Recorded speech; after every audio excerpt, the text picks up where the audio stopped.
Your mind is not your friend. That's the truth most people refuse to face. You think your thoughts are trying to help you, but they're not. You think your mental patterns are protecting you, but they're actually keeping you trapped. Your mind has one job: keep you exactly where you are, keep you safe, keep you comfortable, keep you small. And it's incredibly good at that job. Every day, you wake up with plans to change. You know what you should do. You know what would make your life better. But by the end of the day, you're back in the same patterns, making the same choices, living the same life. That's not accident. That's not lack of willpower. That's your mind doing exactly what it was designed to do. Work against your growth. This isn't about motivation. This isn't about positive thinking. This is about understanding how your own mental programming keeps you stuck and what you can do to override it. Because until you understand why your mind fights your progress, you'll keep losing the same battles over and over again. Chapter 1. Your brain loves mediocrity more than you love success. Your brain has a favorite state. It's not excellence. It's not growth. It's not achievement. Your brain's favorite state is predictable mediocrity, because predictable means safe, and safe means survival. Your brain doesn't care if you're happy. It doesn't care if you're fulfilled. It only cares that you stay alive. And in your brain's calculation, staying exactly where you are is the safest bet. This is why you can have all the motivation in the world on Sunday night. Plan your entire week, set your goals, and by Tuesday afternoon, you're already falling back into old patterns. Your brain has hijacked your good intentions.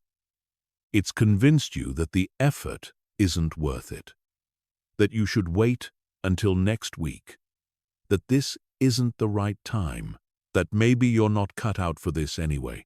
Your brain is a master manipulator. It doesn't attack your goals directly. That would be too obvious. Instead, it makes you feel like quitting was your idea. It whispers reasonable-sounding excuses. It points out every obstacle. It magnifies every difficulty.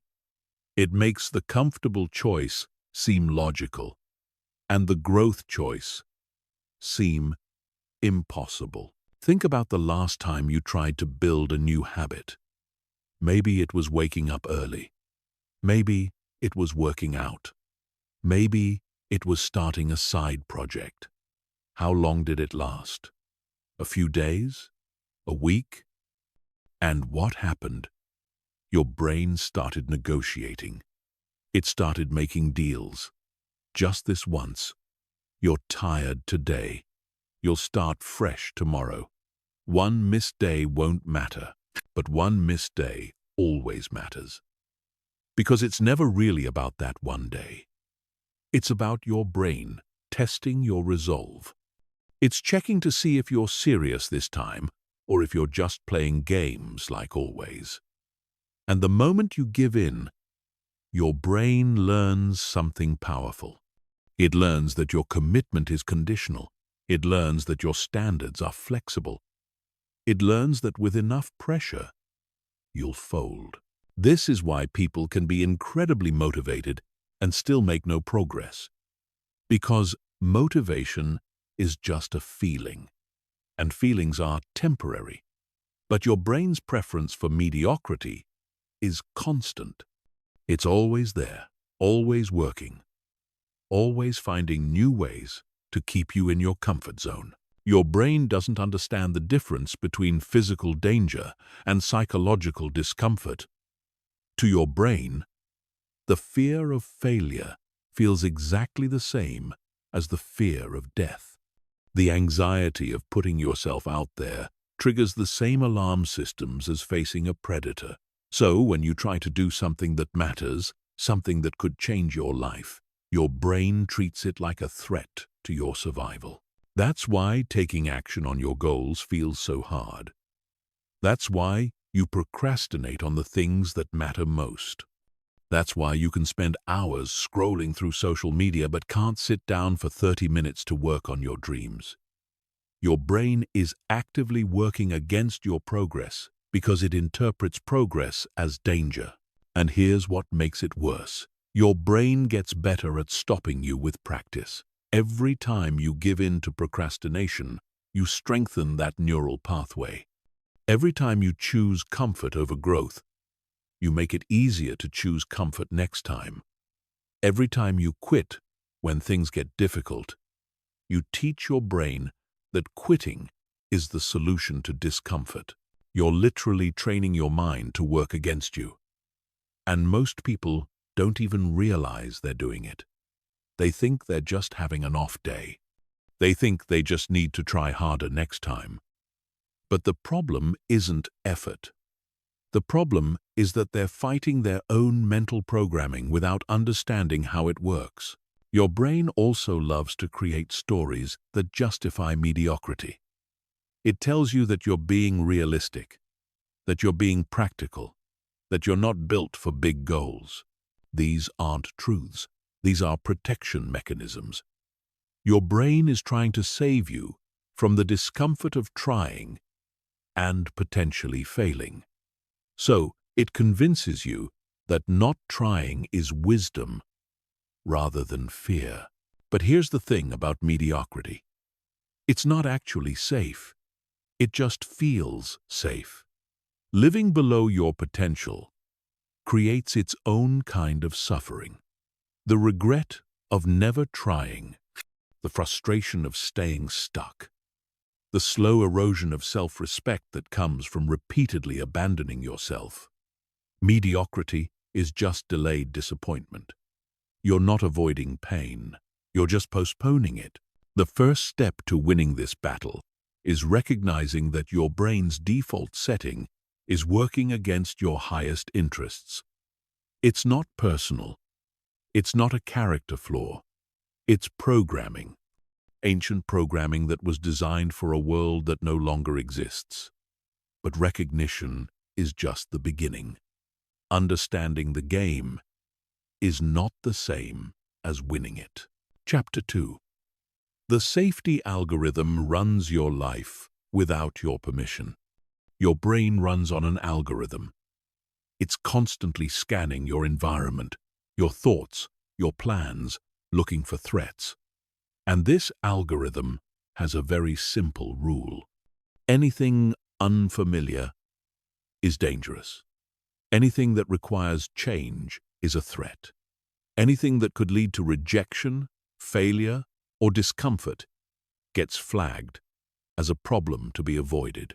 This safety algorithm made sense when your biggest concern was avoiding predators. But now, it's sabotaging your attempts to build a better life, because everything that could improve your life requires you to do something unfamiliar. Everything that could help you grow requires you to step outside your comfort zone. And your safety algorithm interprets every step outside your comfort zone as a step toward danger. This is why you can know exactly what you need to do and still not do it.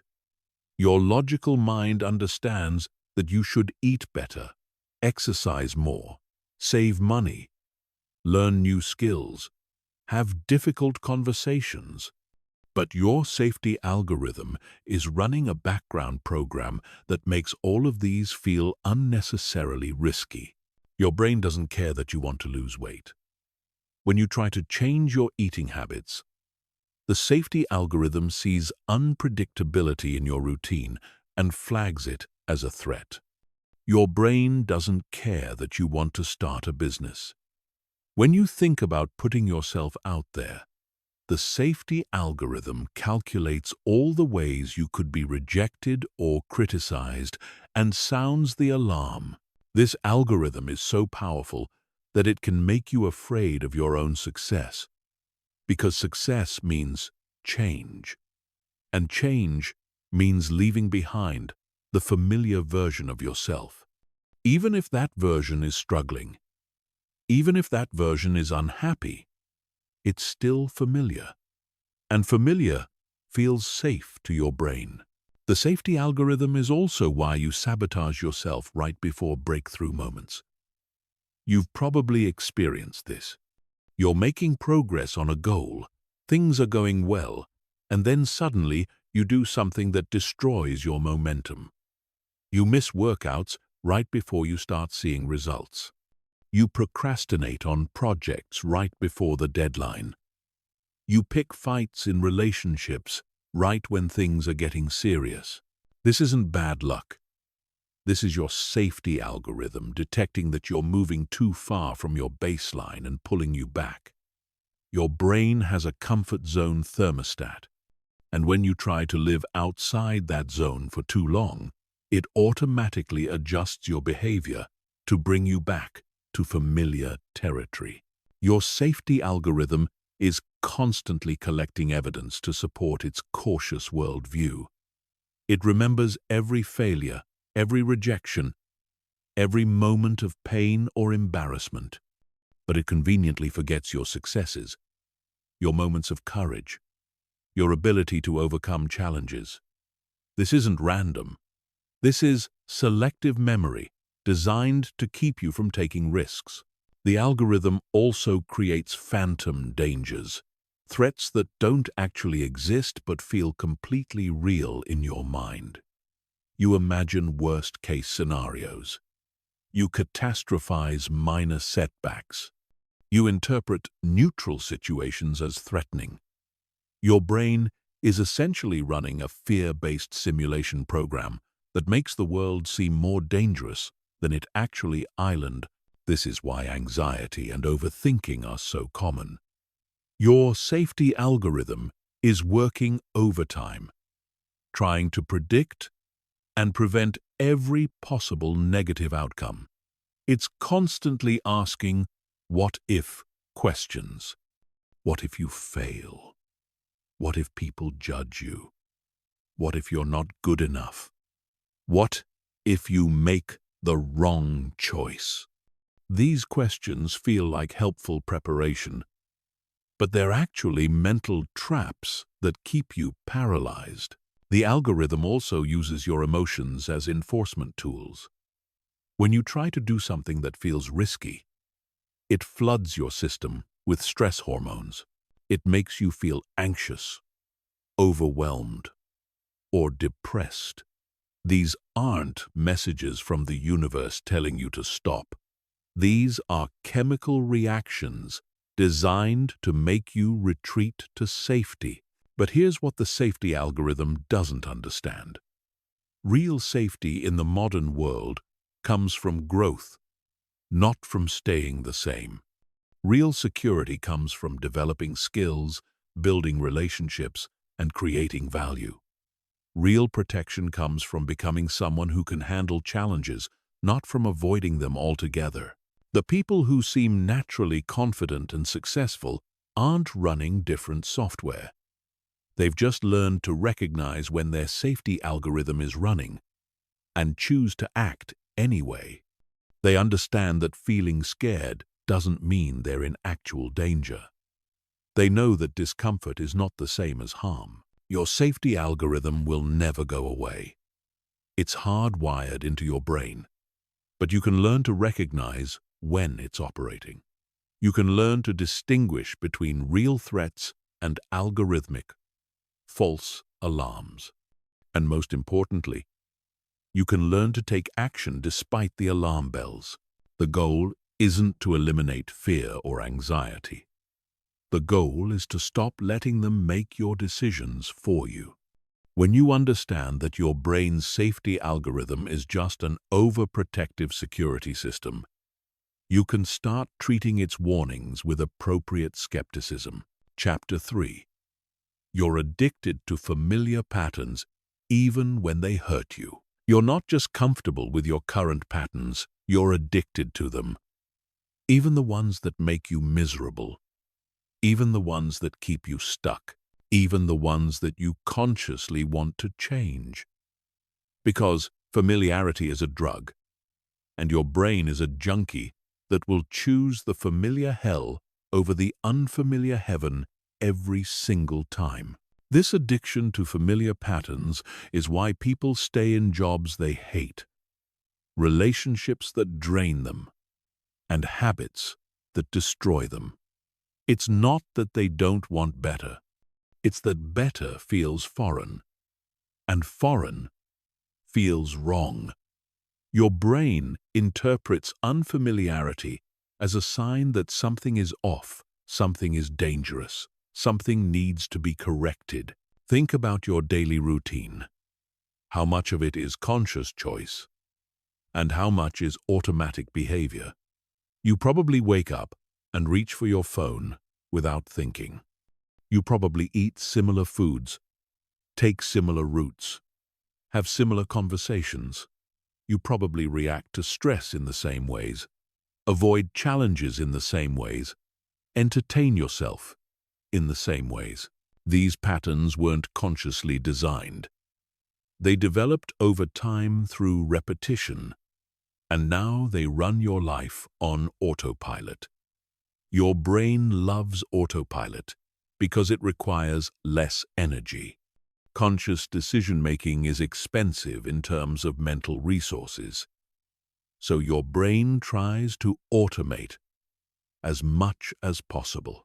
But here's the problem. Most of your patterns were formed when you were younger, less experienced, and dealing with different circumstances. The coping mechanisms that helped you survive childhood might be sabotaging your adult success. The defense mechanisms that protected you in past relationships might be destroying your current ones. The habits that got you through difficult times might be keeping you stuck in mediocrity. Your brain doesn't regularly update these patterns. It doesn't ask if they're still serving you. It just keeps running them because they're familiar. And familiar equals safe in your brain's primitive logic. Even if familiar is making you miserable. This is why changing feels so hard. You're not just trying to build new habits. You're trying to break an addiction to old ones. And like any addiction, your brain will resist. It will create cravings for the old patterns. It will make the new patterns feel wrong, uncomfortable, and unsustainable. Your brain is also constantly looking for excuses to return to familiar patterns. It will find reasons why the new way isn't working. It will focus on any evidence that suggests you should go back to the old way. It will make the familiar choice seem logical and the new choice seem risky or unnecessary. This pattern addiction is strengthened by something called the mere exposure effect. The more familiar something becomes, the more your brain likes it. Even if that something is objectively bad for you, your brain starts to prefer the familiar dysfunction over unfamiliar functionality. This is why people often return to toxic relationships, why they go back to jobs that make them miserable, why they abandon healthy habits and return to destructive ones. It's not because they're weak or stupid. It's because their brain is wired to prefer the known over the unknown, even when the known is harmful. Your patterns also become part of your identity. When you've been doing something the same way for years, changing that pattern feels like changing who you are. And changing your identity triggers every alarm system your brain has. Your brain will fight harder to preserve your identity than it will to preserve your happiness. This is why people say things like, "I'm just not a morning person," or "I'm not good with money," or "I'm not the type to go to the gym." These aren't statements of fact. These are identity defenses. Your brain is protecting familiar patterns by making them seem like immutable parts of your personality. But patterns are not personality. Habits are not identity. Just because you've always done something one way doesn't mean you're incapable of doing it differently.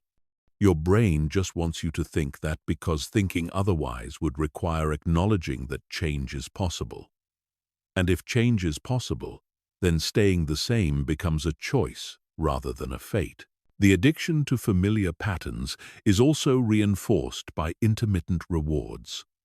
Sometimes your old patterns do provide temporary relief or pleasure. Sometimes procrastinating does help you avoid stress. Sometimes avoiding difficult conversations does prevent conflict. Sometimes staying in your comfort zone does feel peaceful. These occasional rewards make your brain think the pattern is working. It doesn't consider the long-term costs. It doesn't weigh the opportunity costs. It just remembers that sometimes this pattern provided relief, so it must be worth keeping. Breaking pattern addiction requires recognizing that your brain's preference for familiarity is not the same as what's actually good for you. It requires understanding that discomfort with new patterns is not evidence that they're wrong.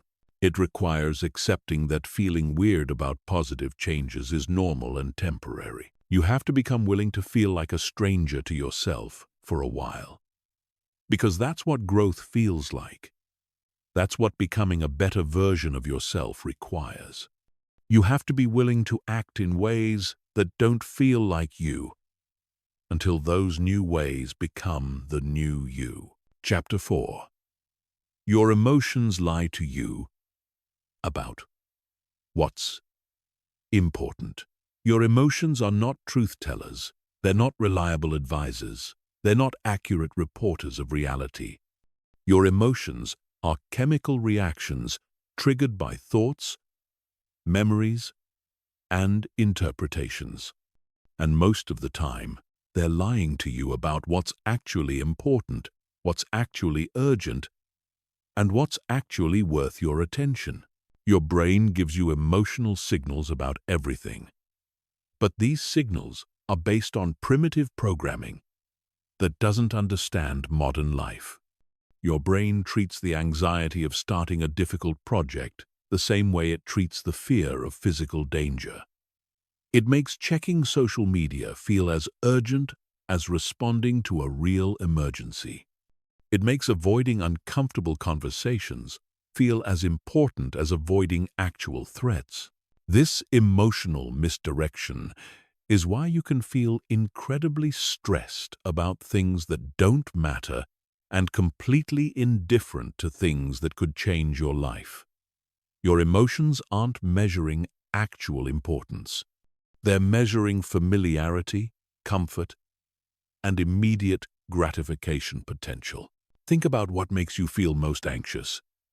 Is it the things that could actually harm you? Or is it the things that could help you grow? Most people feel more anxiety about starting a workout routine than they do about staying out of shape. They feel more stress about having an honest conversation than they do about living with unresolved problems. They feel more fear about pursuing their goals than they do about abandoning them. Your emotions are also terrible at measuring time. They make temporary discomfort feel permanent, and permanent consequences feel distant and irrelevant. This is why you can know that you'll regret not exercising, but still feel like skipping the gym today. Your emotions make the immediate discomfort of exercise feel more real than the long-term benefits of fitness. Your brain also creates emotional reactions to protect your ego. When you think about doing something challenging, your brain floods you with feelings of doubt, inadequacy, and overwhelm. These feelings aren't telling you that you can't do it. They're trying to convince you not to try, so you can't fail. Your brain would rather preserve your ego than expand your capabilities. This emotional protection system is why you feel resistance to the very things that could improve your life. Your brain creates negative emotions around growth activities because growth requires risk, and risk means the possibility of failure. And failure means potential damage to your self-image. Your emotions also lie about other people's importance. They make you feel like everyone is watching and judging your every move. They make you feel like other people's opinions carry more weight than your own goals. They make you feel like rejection from others is more significant than rejection of yourself. But the truth is, most people are too busy dealing with their own problems to spend much time thinking about yours. Most people are too focused on their own insecurities to judge yours. Most people are too wrapped up in their own lives to care deeply about your choices. Your emotions make you feel like you're constantly on stage. But most of the time, you're not even in the audience. Your emotions also create false urgencies. They make you feel like you need to respond to every text immediately, check every notification, react to every piece of news. They make you feel like taking time for yourself is selfish, like saying no is mean, like disappointing others is catastrophic. But most things that feel urgent aren't actually urgent. Most things that feel important aren't actually important. Most things that feel like emergencies are just your emotions overreacting to normal life events. Your emotions have no sense of proportion. They treat everything like a crisis. This emotional dysfunction is why so many people live reactive lives. They're constantly responding to whatever generates the strongest emotional reaction rather than acting on what would actually improve their situation. They're driven by feelings instead of guided by values. Your emotions also lie about your capabilities. They make you feel incapable of handling challenges that you've already overcome before. They make you feel like you don't have the strength, the intelligence, or the resources to succeed. They generate feelings of helplessness, even when you have multiple options available. This is because your emotions are based on how you feel in the moment, not on your actual track record. When you're tired, your emotions tell you that you're always tired. When you're stressed, your emotions tell you that you can't handle stress. When you're struggling, your emotions tell you that you always struggle. But your current emotional state is not an accurate predictor of your future capabilities. Just because you feel overwhelmed today doesn't mean you can't handle challenges. Just because you feel unmotivated right now doesn't mean you're incapable of taking action. Just because you feel stuck at this moment doesn't mean you can't change. Learning to distinguish between emotional reactions and actual reality is one of the most important skills you can develop. You have to learn to feel your emotions without believing them. You have to learn to acknowledge your feelings without letting them make your decisions. Your emotions will always be there. They're part of being human, but they don't have to run your life. You can feel anxious and still take action. You can feel unmotivated and still show up. You can feel doubt and still move forward. Your emotions are just weather passing through your mental sky. They don't have to determine your direction. Chapter 5. Your mind creates stories that justify staying stuck. Your mind is a storytelling machine. It's constantly creating narratives to explain your behavior, your circumstances, and your lack of progress. But these stories aren't designed to be accurate. They're designed to make you feel better about staying exactly where you are. They're elaborate justifications for avoiding growth, change, and discomfort. These stories sound rational. They sound reasonable. They sound like honest self-assessment. But they're actually sophisticated defense mechanisms that protect you from having to take responsibility for your life. Your mind would rather create a compelling story about why you can't change than face the truth that you simply haven't chosen to change. One of the most popular stories is the timing story. Your mind tells you that this isn't the right time to start. You're too busy right now. You have too many other things going on. You'll start when life calms down, when you have more money, when you have more time, when the circumstances are better. But there will never be a perfect time. Life will never calm down. You'll never have unlimited resources. Your mind knows this, but it keeps telling the timing story because it keeps you safely postponing action indefinitely. The timing story is just procrastination dressed up as wisdom. Another common story is the capability story. Your mind tells you that you're not smart enough, strong enough, talented enough, or experienced enough to succeed. It points to your past failures as evidence of your limitations. It compares you to other people who seem more qualified. It creates a narrative that makes inaction seem like realistic self-assessment.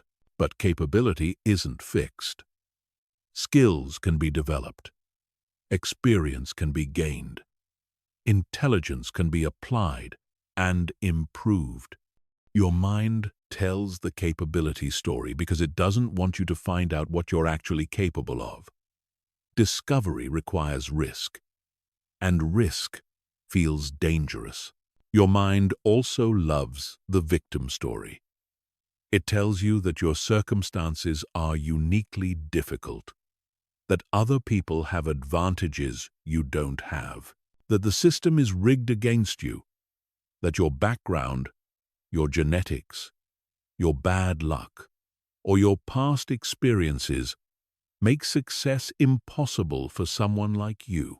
The victim story is seductive because it removes all responsibility from you. If success is impossible, then failure isn't your fault. If the deck is stacked against you, then not trying becomes reasonable. If you're powerless, then you don't have to feel guilty about staying powerless. But the victim story is also the most dangerous story because it makes you helpless. It strips away your agency.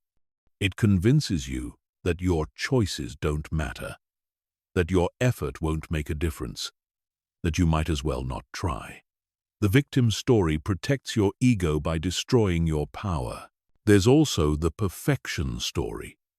Your mind tells you that you need to have everything figured out before you start, that you need the perfect plan, the perfect knowledge, the perfect preparation, that starting before you're completely ready is foolish and destined to fail.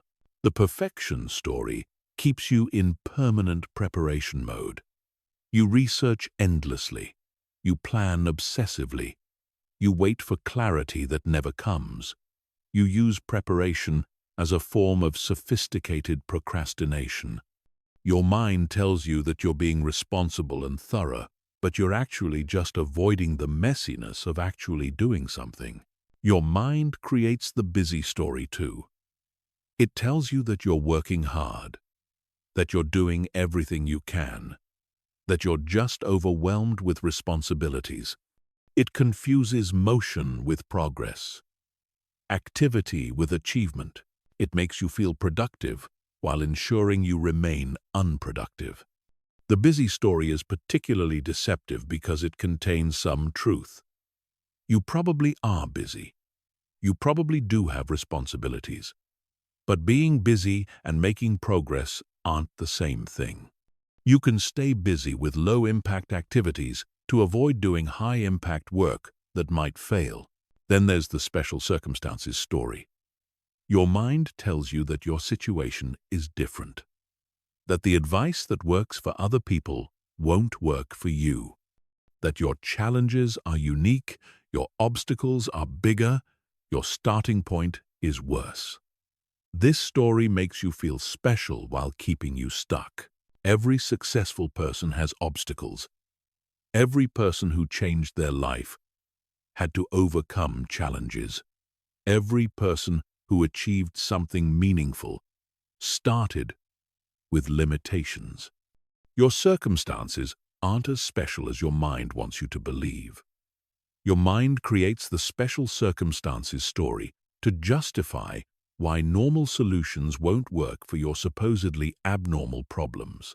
Your mind also tells the fear-based story.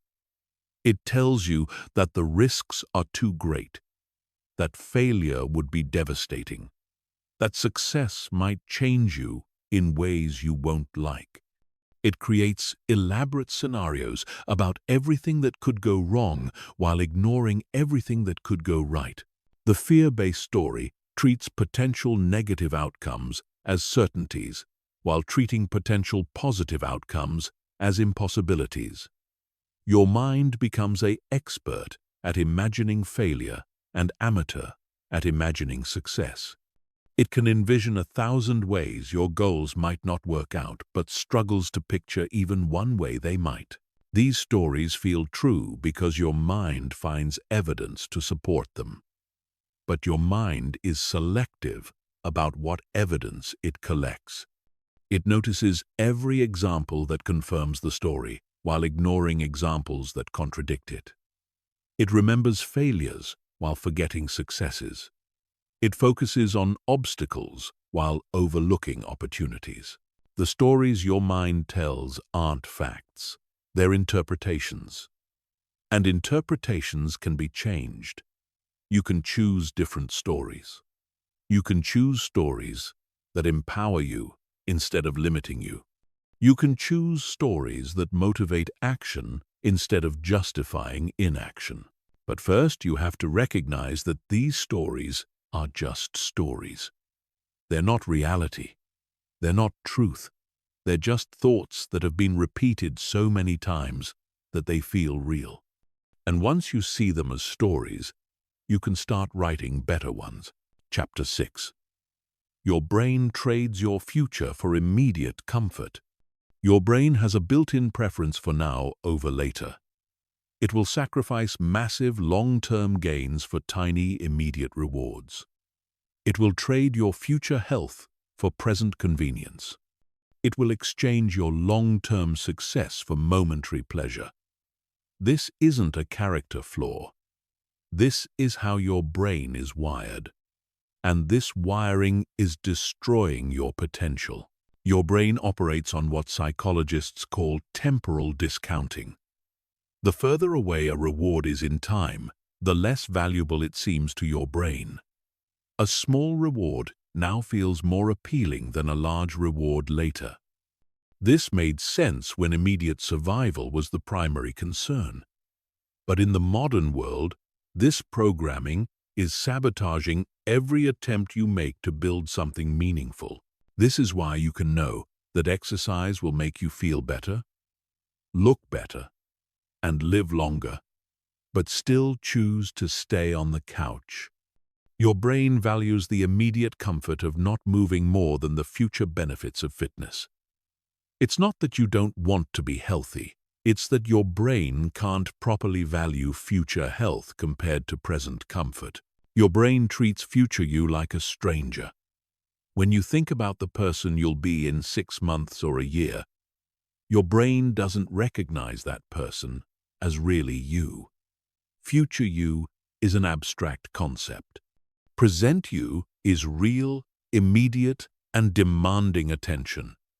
So your brain prioritizes present you's comfort over future you's success. This is why saving money feels so difficult. Your brain values the immediate satisfaction of buying something you want more than the abstract concept of future financial security. It can't visualize the peace of mind that comes with having savings, but it can very clearly feel the pleasure of making a purchase right now. The immediate gratification system in your brain is also incredibly sensitive to triggers. It doesn't just activate when you're actively choosing between now and later. It activates when you see something that reminds you of immediate pleasure. When you see your phone, your brain immediately craves the instant stimulation of notifications. When you smell food, your brain immediately wants the pleasure of eating, regardless of whether you're hungry. These triggers hijack your decision-making process. You're not consciously choosing immediate gratification over long-term success. Your brain is automatically prioritizing immediate rewards before your conscious mind even gets involved in the decision. By the time you realize what's happening, you've already reached for the phone, eaten the junk food, or avoided the difficult task. Your brain also creates false urgencies around immediate pleasures. It makes you feel like you need to respond to that text right now, like you need to check that notification immediately, like you need to satisfy that craving before you can focus on anything else. These urgencies aren't real. They're manufactured by your brain to justify choosing immediate gratification. But here's what makes this particularly destructive. Your brain gets better at choosing immediate gratification with practice. Every time you choose the easy option over the beneficial option, you strengthen that neural pathway. Every time you choose comfort over growth, you make it easier to choose comfort next time. You're literally training your brain to prioritize short-term pleasure over long-term success. This creates a compound effect in the wrong direction. Not only are you missing out on the benefits of long-term thinking, you're also making it harder to think long-term in the future. You're creating a mental pattern that automatically steers you away from delayed gratification. Your brain also uses rationalization to justify immediate gratification choices. After you choose the immediate reward, your brain creates logical-sounding reasons why that was actually the smart choice. You deserved a break. You'll start tomorrow. You needed to relax. These rationalizations aren't honest analysis. They're your brain protecting its preference for immediate comfort. The immediate gratification system also exploits your energy levels. When you're tired, stressed, or overwhelmed, your brain's ability to consider long-term consequences decreases dramatically. This is why you make your worst decisions when you're depleted. Your brain defaults to immediate comfort because it doesn't have the energy to properly weigh long-term benefits. This is why willpower feels so unreliable. You're not trying to overcome a single urge. You're fighting against a system that's constantly looking for opportunities to choose immediate gratification. Every decision becomes a battle between your conscious long-term goals and your brain's automatic short-term preferences. Your environment makes this battle even harder. Modern life is designed to trigger immediate gratification responses. Your phone sends constant notifications. Advertisements create artificial urgencies. Food is engineered to be immediately satisfying. Entertainment is designed to be instantly engaging. Everything around you is optimized to activate your brain's now-over-later programming. But understanding this system gives you power over it. When you recognize that your brain is automatically biased toward immediate gratification, you can start designing your life to work with this bias instead of against it. You can remove triggers that activate immediate gratification responses. You can create systems that make long-term choices easier and immediate gratification choices harder. You can also use immediate gratification to support long-term goals. Instead of trying to eliminate all immediate pleasure, you can find ways to make long-term beneficial activities immediately rewarding.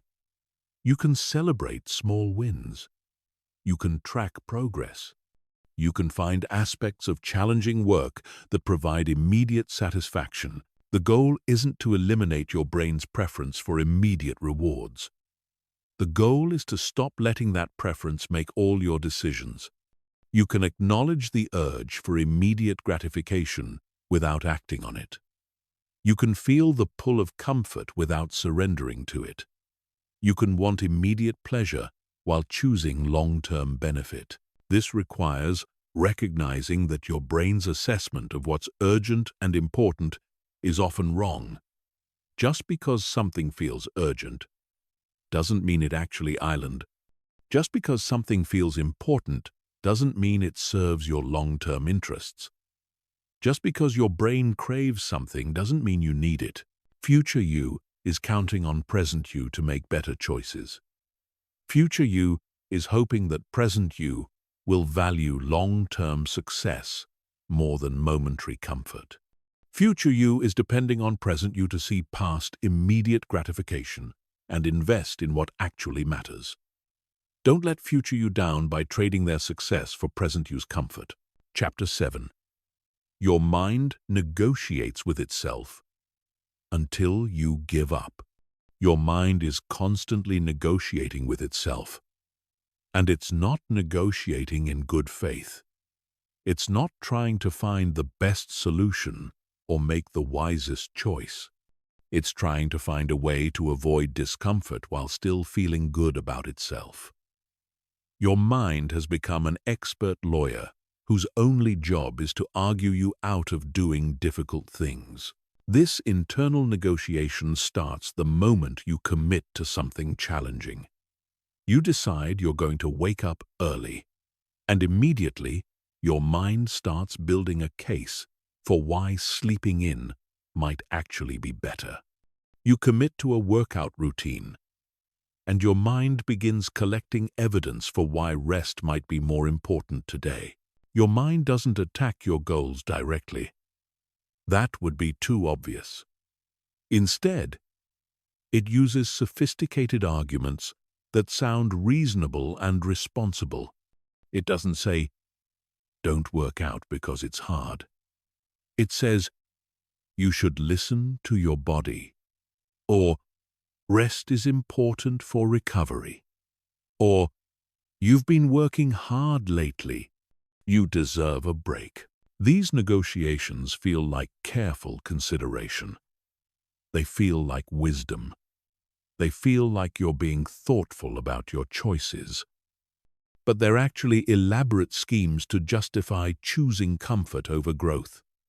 Your mind is working backwards from the conclusion it wants, avoiding discomfort, to create arguments that sound logical.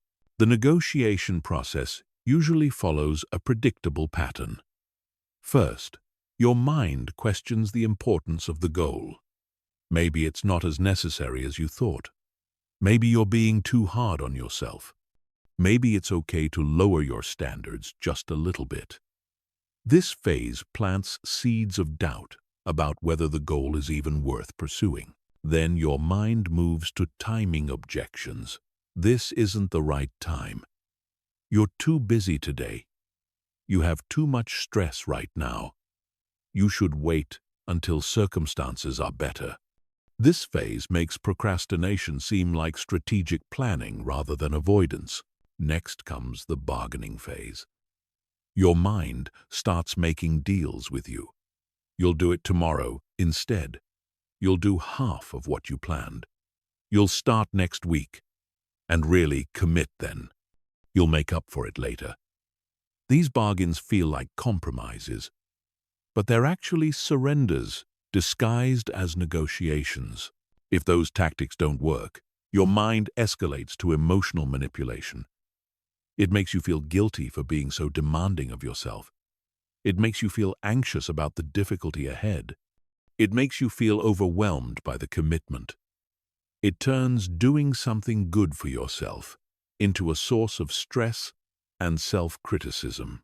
Your mind also uses past failures as negotiating tools. It reminds you of other times you tried and didn't follow through. It points out that you've never been consistent with this type of goal before. It suggests that this attempt will probably fail too. So why put yourself through the disappointment? This negotiation process is exhausting. By the time your mind finishes making its case against action, you're already mentally drained. The thing you were supposed to do now feels overwhelming and unnecessary. Giving up feels like relief rather than failure. Your mind has successfully argued you out of your own goals. The negotiations also get more sophisticated over time. Your mind learns which arguments work best on you. If you're motivated by health, it will use health-related justifications for avoiding healthy behaviors. If you're motivated by productivity, it will use productivity arguments for avoiding productive work. Your mind becomes an expert on your own psychological weaknesses. Your mind also creates false deadlines to pressure you into abandoning goals. It makes you feel like if you don't see results immediately, the effort isn't working. It makes you feel like if you miss one day, you've ruined everything. It makes you feel like if you're not perfect from the start, you might as well quit. These artificial deadlines create a sense of urgency around giving up. Your mind makes you feel like you need to decide right now whether to continue or quit. It doesn't give you time to think clearly or consider the long-term consequences of abandoning your goals. It pushes you to make an emotional decision in favor of immediate relief.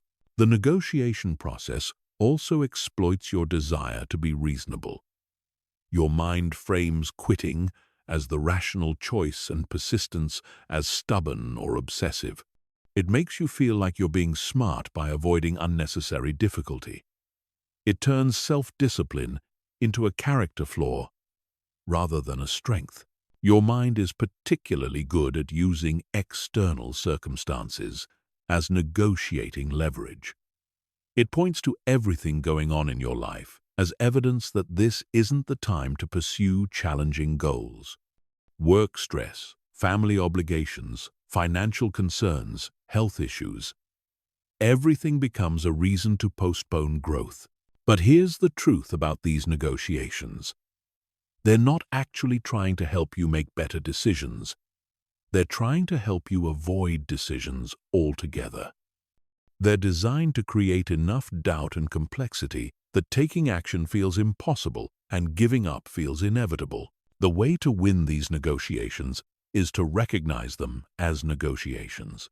When your mind starts making elaborate arguments for why you should skip your workout or abandon your project or postpone your goals, don't engage with the arguments. Recognize that you're being sold something you don't want to buy.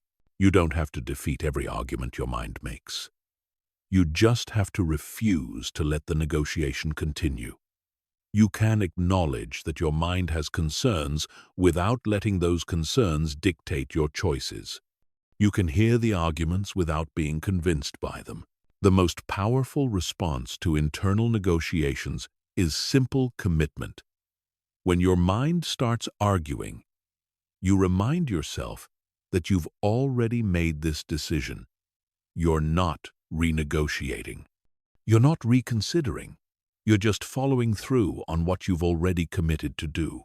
This doesn't mean you can never adjust your goals or change your plans. But those decisions should be made from a clear, rational state, not during the emotional manipulation of internal negotiations. Don't let your mind's lawyer talk you out of your own success. Chapter 8. Your brain uses overwhelm as a weapon against progress. Your brain has discovered that overwhelm is an incredibly effective way to stop you from taking action. When you feel overwhelmed, you freeze. When you freeze, you don't move forward. When you don't move forward, you stay exactly where you are. And staying where you are is your brain's primary objective. But here's what you need to understand about overwhelm. Most of the time, it's not caused by having too much to do. It's caused by your brain's response to having anything challenging to do.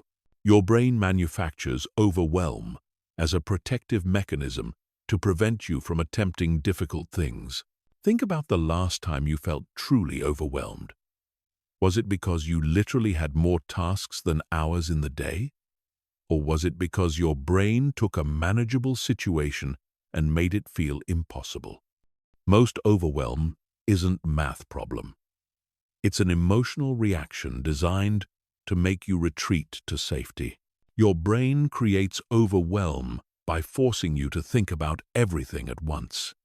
Instead of focusing on the next step, it makes you consider every possible obstacle, every potential complication, every future challenge. It turns a simple action into a complex web of interconnected problems. This is why you can feel overwhelmed about tasks that you know how to do. Your brain isn't confused about the actual steps involved. It's trying to convince you that the steps are too difficult, too numerous, or too complicated to attempt. It's using cognitive overload to create emotional paralysis. Your brain also uses time distortion to create overwhelm. It makes urgent things feel more urgent and distant things feel immediate. It compresses all your responsibilities into the present moment, making you feel like everything needs to be done right now. This artificial time pressure triggers your stress response and makes rational planning feel impossible. The overwhelm response is also triggered by perfectionism. Your brain doesn't just consider what needs to be done. It considers what needs to be done perfectly, completely, and immediately. It doesn't think about good enough. It thinks about ideal outcomes. And ideal outcomes feel overwhelming because they require perfect execution. Your brain creates overwhelm by focusing on outcomes rather than actions.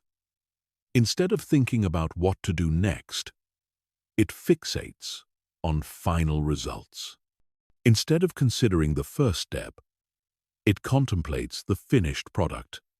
This shifts your attention from things you can control to things you can't control, which naturally generates anxiety and paralysis.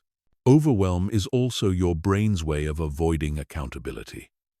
If the situation feels too big to handle, then not handling it becomes reasonable rather than avoidable. If the challenge feels impossible, then not attempting it becomes wisdom rather than fear. Overwhelm provides a socially acceptable excuse for inaction. Your brain maintains overwhelm by refusing to prioritize. It treats every task as equally important and equally urgent. It won't let you focus on one thing because that would mean admitting that other things can wait. And if things can wait, then the situation isn't actually overwhelming, which would remove the excuse for not acting. The overwhelm response also feeds on itself. When you feel overwhelmed, you waste mental energy on anxiety rather than using that energy for problem solving. This makes you less capable of handling challenges, which makes you feel more overwhelmed, which makes you even less capable. It's a downward spiral that your brain uses to justify complete shutdown. Your brain also uses overwhelm to make you dependent on external rescue. When you feel overwhelmed, you start looking for someone else to solve your problems, reduce your responsibilities, or take care of your challenges. This keeps you in a passive position where you don't have to take uncomfortable action. But overwhelm is not an accurate assessment of your situation. It's an emotional hijacking of your rational thinking. When you feel overwhelmed, you're not seeing the situation clearly. You're seeing it through the filter of your brain's safety system, which is designed to make everything feel more dangerous and difficult than it actually island. The antidote to overwhelm is not reducing your responsibilities. It's changing how you think about them. Instead of trying to solve everything at once, you focus on solving one thing. Instead of thinking about perfect outcomes, you think about acceptable progress. Instead of considering every possible complication, you consider the next logical step. Overwhelm dissolves when you stop trying to hold everything in your mind simultaneously. Your brain can't actually multitask effectively. When you try to think about multiple complex things at once, your brain creates the sensation of overwhelm to force you to stop. The solution is to think about one thing at a time. You can also defeat overwhelm by externalizing your thoughts. Instead of trying to keep track of everything mentally, write it down. Instead of trying to plan everything in your head, create a physical list. When your thoughts are external, your brain doesn't have to work so hard to maintain them, which reduces the cognitive load that creates overwhelm. Overwhelm also decreases when you separate what you need to do from when you need to do it. Your brain creates overwhelm by acting like everything needs to happen immediately, but most things don't. When you assign realistic time frames to your responsibilities, the sense of impossible urgency disappears. The most important thing to understand about overwhelm is that it's not a signal to stop. It's not a message that you have too much to do. It's not evidence that your goals are unrealistic. Overwhelm is just your brain's attempt to keep you from attempting challenging things. And you can feel overwhelmed and still take action. Action is actually the best cure for overwhelm. When you start doing something, anything, the paralyzing sense of impossibility begins to fade. Movement creates momentum. Momentum creates confidence. And confidence dissolves the artificial overwhelm that your brain created to keep you stuck. Chapter 9. Your mind uses perfectionism to keep you from starting. Your mind has convinced you that perfectionism is a strength, that having high standards is admirable, that wanting to do things right is responsible. But perfectionism isn't about excellence. It's about avoidance. It's your mind's most sophisticated strategy for preventing you from taking action that might lead to failure, criticism, or discomfort. Real perfectionism isn't about doing things perfectly. It's about not doing things until you can guarantee perfect results. It's about waiting for perfect conditions, perfect knowledge, perfect timing, perfect preparation. And since perfect never comes, perfectionism becomes a permanent excuse for permanent inaction. Your mind uses perfectionism to disguise fear as conscientiousness. When you're afraid of failing at something, your mind convinces you that you need to prepare more, research more, plan more. It makes you feel like you're being responsible and thorough when you're actually just avoiding the risk of imperfect action. This is why people can spend months researching the perfect workout routine but never actually work out. Why they can spend years planning the perfect business but never start one. Why they can endlessly refine the perfect strategy but never implement anything. They're not being careful. They're being controlled by fear disguised as standards.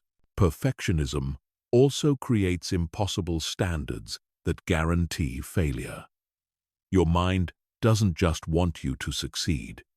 It wants you to succeed perfectly, immediately, without mistakes, setbacks, or learning curves. When you inevitably fall short of these impossible standards, your mind uses that as evidence that you should quit rather than adjust your expectations.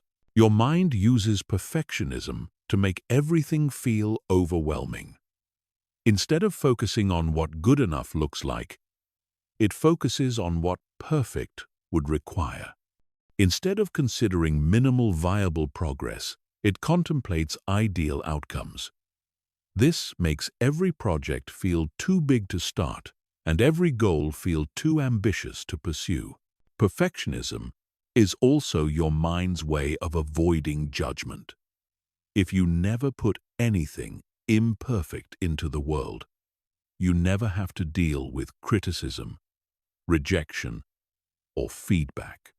If you never show anyone your work until it's flawless, you never have to experience the discomfort of having your efforts evaluated. But this protection comes at an enormous cost. By avoiding the judgment that comes with imperfect action, you also avoid the learning that comes with imperfect action. You avoid the growth that comes from feedback. You avoid the improvement that comes from iteration. You choose safety over development. Your mind also uses perfectionism to maintain the illusion of potential. As long as you haven't tried, you can imagine that you would be amazing if you did try. As long as your efforts remain theoretical, your capabilities remain unlimited. Perfectionism protects your ego by keeping your abilities untested. But untested potential is worthless potential. The person who never writes remains a potentially great writer forever. The person who never starts a business remains a potentially successful entrepreneur forever. The person who never performs remains a potentially talented artist forever. Perfectionism preserves your self-image by preventing you from discovering your actual capabilities. Perfectionism also creates a distorted relationship with mistakes. Your mind treats every error as evidence of fundamental inadequacy rather than normal part of the learning process. It makes you feel like mistakes reveal something shameful about your character rather than something useful about your current skill level. This fear of mistakes creates paralysis. If making mistakes means you're inadequate, then the only safe choice is to avoid situations where mistakes are possible. But mistakes aren't character flaws. They're information. They tell you what doesn't work so you can figure out what does work. Your mind uses perfectionism to make comparison your primary measuring stick. Instead of comparing your current performance to your past performance, it compares your beginner efforts to expert results. Instead of measuring your progress against your starting point, it measures your attempts against ideal outcomes. This comparison trap makes improvement feel impossible. When you're learning something new, your mind doesn't celebrate the fact that you're better than you were yesterday. It focuses on how far you are from where you want to be. It treats the gap between current reality and future possibility as evidence of failure rather than opportunity. Perfectionism also distorts your perception of other people's success. Your mind compares your internal experience of struggle with other people's external appearance of competence. You see their polished results without seeing their messy process. You see their final version without seeing their early drafts. This creates the illusion that other people achieve success without mistakes, struggle, or imperfection. Your mind concludes that if success were meant for you, it would feel easier, look cleaner, and require less effort. It uses other people's edited highlight reels to judge your unedited behind-the-scenes reality. But everyone who has achieved anything meaningful has done so through imperfect action. Every expert was once a beginner. Every polished performance came after countless flawed rehearsals. Every successful person has a history of mistakes, failures, and incremental improvements. The way to defeat perfectionism is to lower your standards for starting and raise your standards for continuing. Make it easy to begin and difficult to quit. Focus on consistency rather than excellence. Value progress over perfection. You have to give yourself permission to be bad at things initially. Permission to make mistakes. Permission to learn slowly. Permission to produce work that isn't ready for public consumption. Permission to fail forward rather than remaining perfectly still. Done is better than perfect. Imperfect action is better than perfect inaction.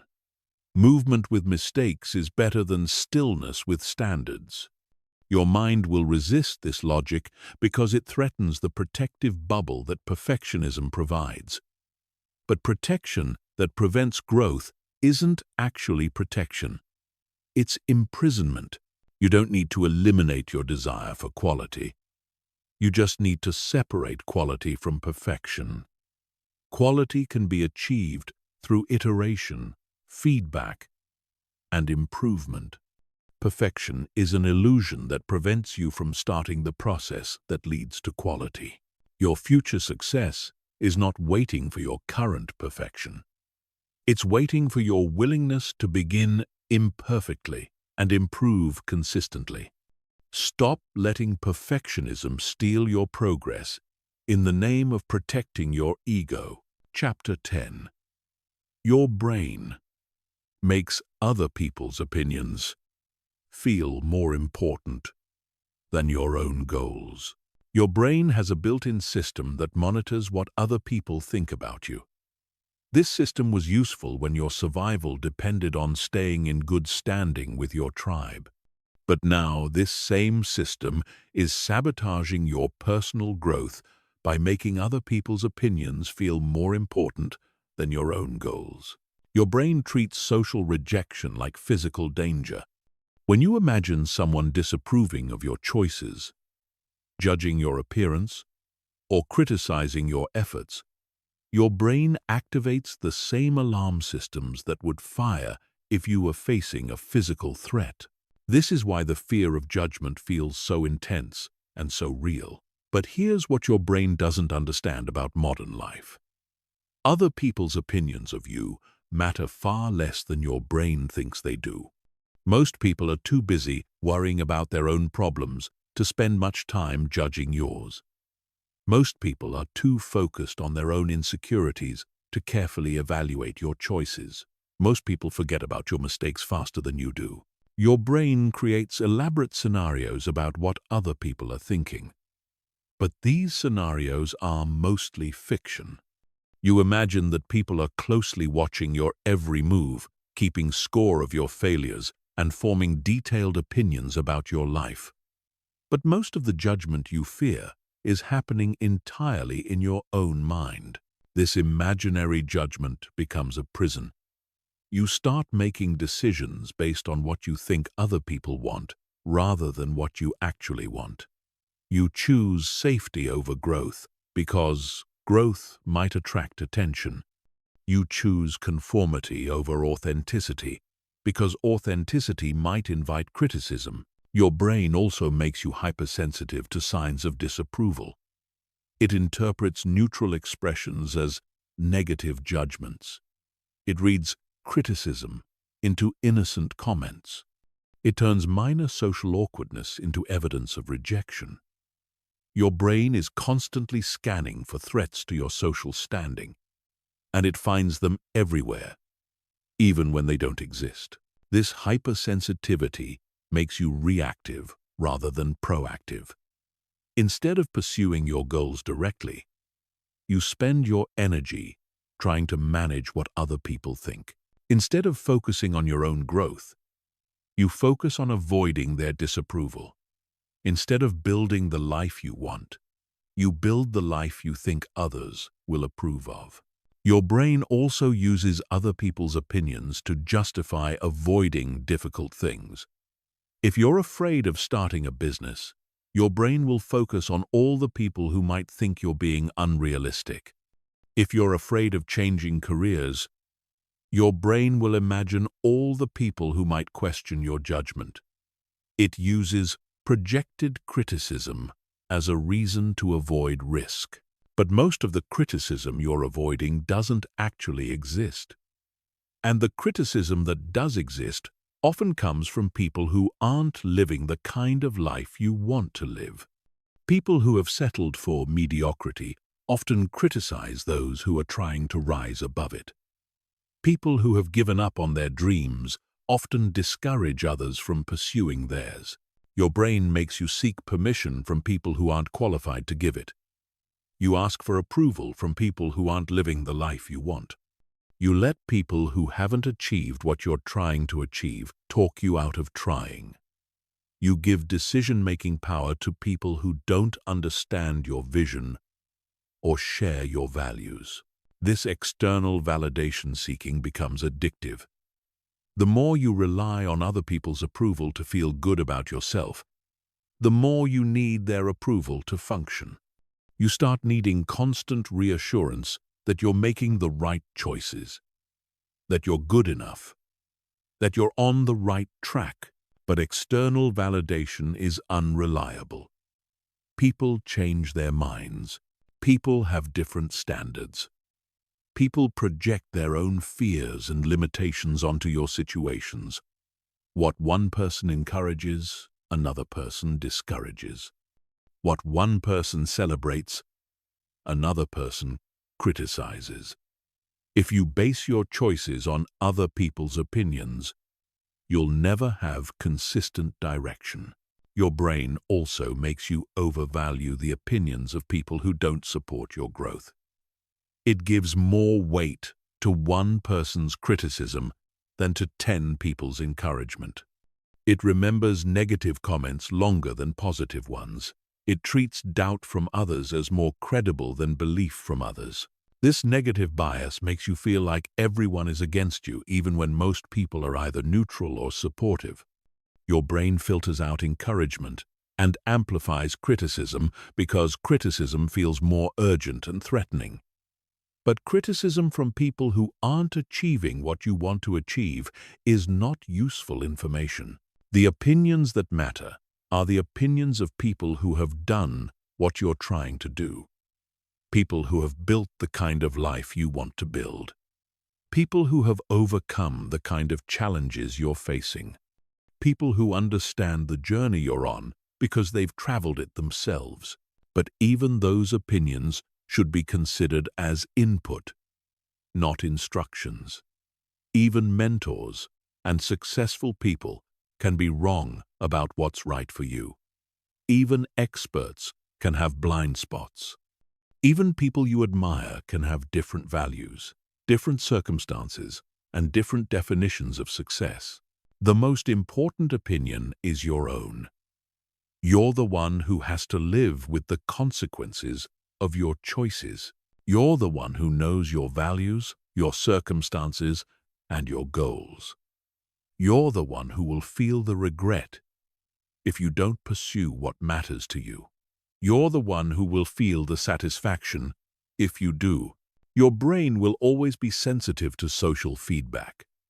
That's hardwired into your psychology. But you can learn to distinguish between useful feedback and meaningless noise. You can learn to consider other people's perspectives without being controlled by them. You can learn to care about what others think without letting what they think dictate your choices. The goal isn't to become completely indifferent to other people's opinions. The goal is to stop letting their opinions become more important than your own vision for your life. You can listen to feedback without being paralyzed by it.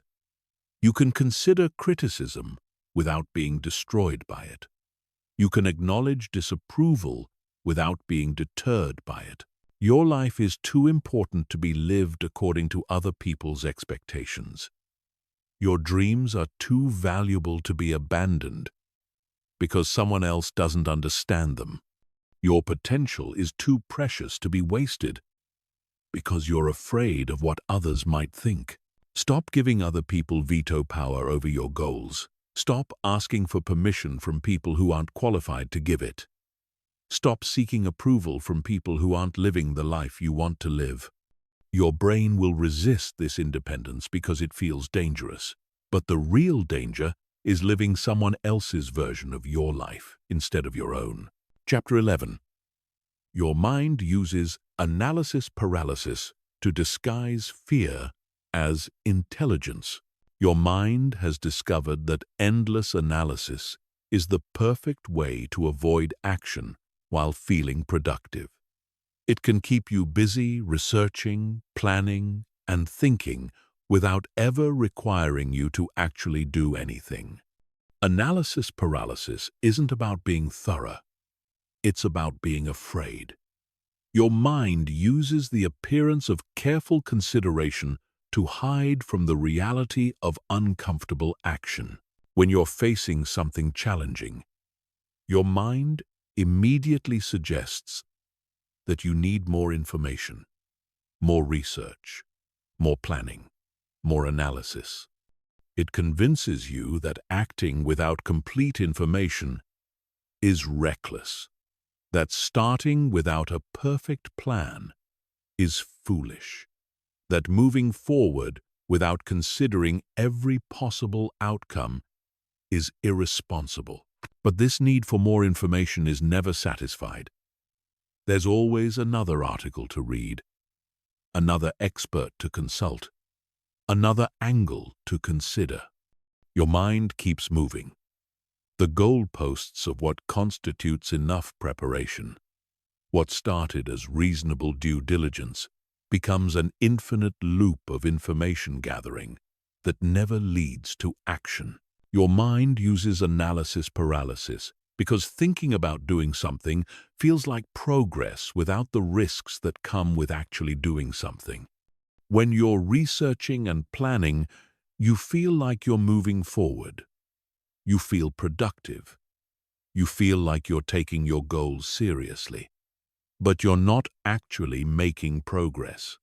You're just creating the illusion of progress.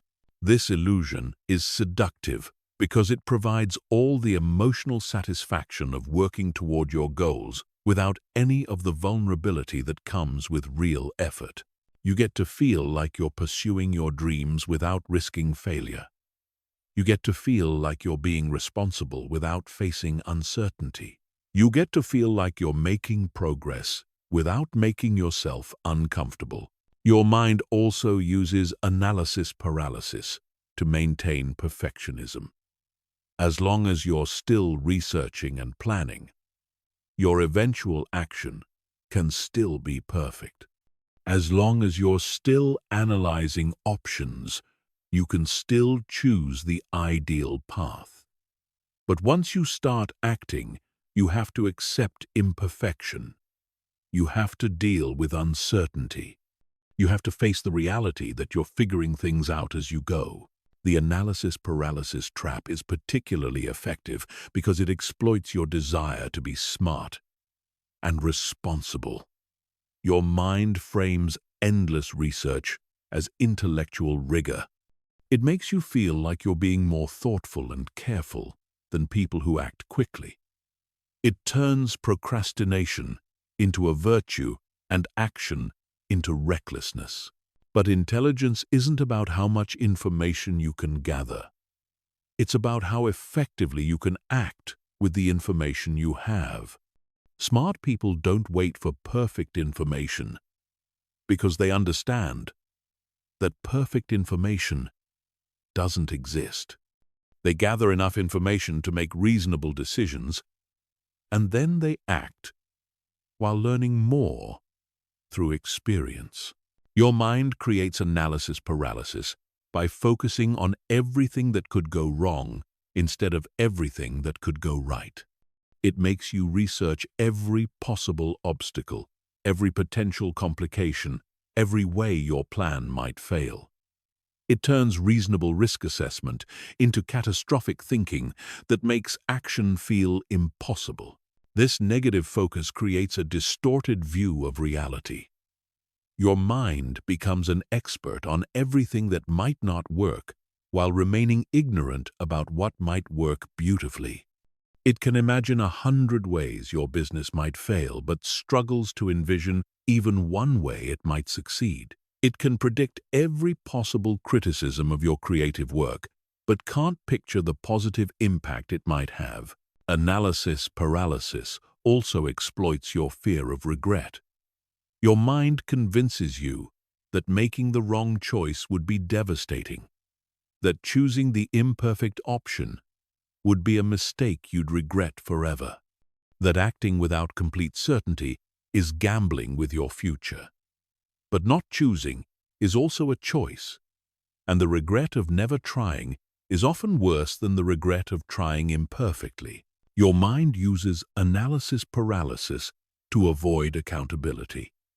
As long as you're still deciding, you don't have to take responsibility for results. As long as you're still planning, you don't have to face the possibility of failure. As long as you're still researching, you don't have to confront your actual capabilities and limitations. But this avoidance of accountability is also an avoidance of growth. You can't improve without feedback. You can't learn without experience. You can't develop skills without practice. Analysis paralysis keeps you safely theoretical while preventing you from becoming practically capable. Your mind also creates false complexity to justify extended analysis. It takes simple decisions and makes them seem incredibly complex. It takes straightforward actions and makes them seem impossibly complicated. It turns basic choices into elaborate decision trees that require extensive research to navigate. Most decisions that feel complex are actually quite simple. The complexity is manufactured by your mind to justify avoiding action. Do you want to be healthier? Start eating better and exercising more. Do you want to build a business? Start creating value for people and charging for it. Do you want to improve your relationships? Start having honest conversations and being more present. The specifics matter, but they can be figured out through action. You don't need to analyze your way to perfect clarity. You need to act your way to practical understanding. Real learning happens through doing, not through thinking about doing. Analysis paralysis also uses comparison as a weapon against action. Your mind convinces you that you need to research every possible option before choosing any option. It makes you feel like you need to evaluate every alternative before committing to any alternative. But perfect optimization is impossible, and the search for it prevents you from making any choice at all. The goal isn't to make the perfect choice.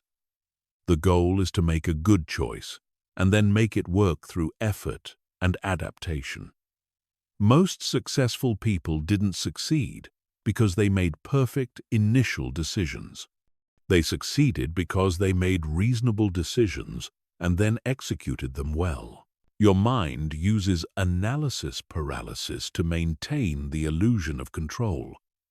It makes you feel like gathering more information will give you more control over outcomes. But information doesn't guarantee control. Action, combined with adaptation, gives you influence over results. But nothing gives you complete control. The antidote to analysis paralysis is setting decision deadlines. Give yourself a specific amount of time to gather information and then make a decision regardless of whether you feel ready. Most decisions are reversible or adjustable. Most choices can be modified based on new information. Most paths can be changed if they're not working. You also have to accept that some uncertainty is unavoidable. You'll never have complete information. You'll never eliminate all risk. You'll never guarantee perfect outcomes.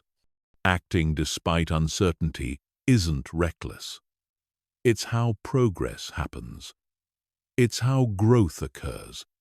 It's how you learn what actually works instead of what theoretically might work. Stop using intelligence as an excuse for inaction. Stop using analysis as a substitute for courage. Stop using research as a replacement for results. Your mind will always be able to find more information to gather, more factors to consider, more complications to analyze.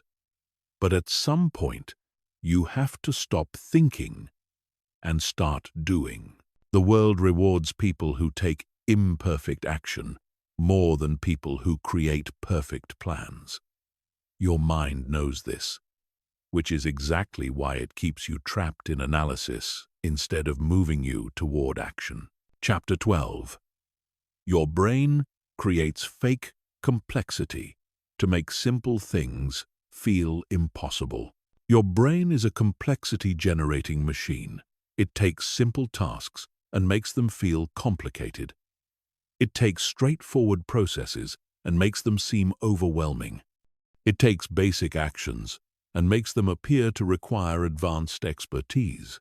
This artificial complexity is one of your mind's most effective tools for preventing you from taking action. The truth is that most things that could improve your life are fundamentally simple. Losing weight is about eating less and moving more. Building wealth is about spending less than you earn and investing the difference. Improving relationships is about being honest and present. Getting stronger is about progressive overload and consistency. Learning skills is about deliberate practice over time. But your mind can't let things be that simple. Simple means you have no excuse not to start. Simple means you can't hide behind complexity. Simple means you have to face the fact that you're avoiding action, not lacking understanding. So your mind creates elaborate barriers, complicated requirements, and sophisticated justifications for why simple things aren't actually simple. Your mind creates fake complexity by focusing on exceptions rather than rules.